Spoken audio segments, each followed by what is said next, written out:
మన పురాణములు మీ ఆర్జే సునీతతో. మారుసీతగా వేదవతే. రామాయణ కాలంలో శ్రీరామచంద్రుని గురించి అగ్నిదేవుని సాక్షిగా వివాహం చేసుకోమని కోరగా, శ్రీరామచంద్రుడు ఈ యుగంలో ఈ అవతారంలో నేను ఏకపత్ని వ్రతుడను, మరొక యుగంలో మరొక అవతారంలో నిన్ను నేను వివాహం చేసుకోగలను అని చెప్పి మాటిచ్చారట.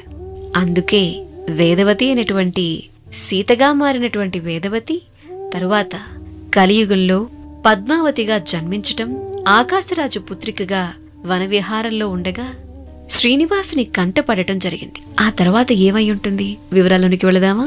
రేడియో సిటీ మన పురాణములు మన కథలలో వేటకని చెప్పి శ్రీనివాసుడు రావటం, వేటగాని రూపంలో ఉన్నటువంటి ఆ పురుషుణ్ణి చూసినప్పటి నుంచి అతనిపై మోహం ఎక్కువై కన్ను మూసినా కన్ను తెరిచినా అతని నవమోహనమే ఆవిడ కంటికి కనిపిస్తూ ఉండటం, అతని మాటలే ఆవిడ చెవులకు వినిపిస్తూ ఉండటం. అసలు ఎవరతను అంటూ అతని గురించి పద్మావతి దేవి అల్లాడిపోవడం జరుగుతోంది. తల్లిదండ్రులు చెప్పిన మాట వినిపించుకోవటం లేదు, ఆహారం తినాలనిపించటం లేదు, నిద్ర పట్టటం లేదు, చెరులతో మాటలాడటం లేదు, అలంకరించుకోవడం లేదు. వన విహారయాత్ర వద్దంటుంది, విరహ వేదన భరించలేకపోతుంది, ఒళ్లంతా జ్వరంతో మండుతుంది, కళ్ళు మూసుకొని పిచ్చి పిచ్చిగా కలవరిస్తూ ఉంది.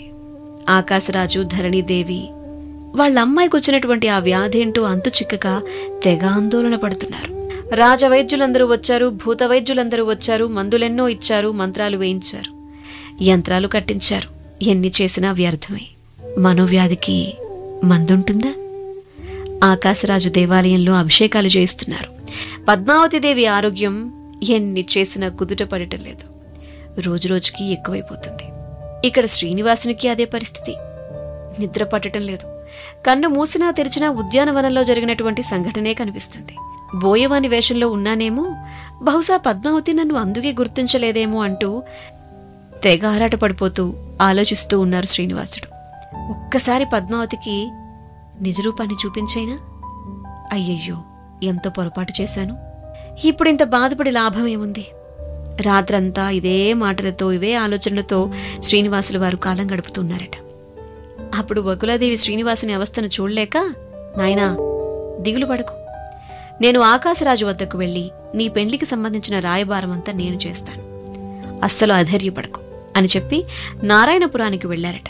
అసలు వాళ్ళు ఒప్పుకుంటారా లేదా అనేటువంటి సంశయం శ్రీనివాసునికి కూడా ఉంది. అందుకే ఒక ఉపాయం పన్నారు. సాక్షాత్తు పద్మావతిదేవింటికి శ్రీనివాసుల వారి ఎరుకులసాని వేషంలో వెళ్లారు. మరి తన కళ్యాణానికి తానే కథను ముందుకు ఎలా నడిపించారో, తర్వాత ఏం జరిగిందో తెలుసుకుందాం. Radio city podcast.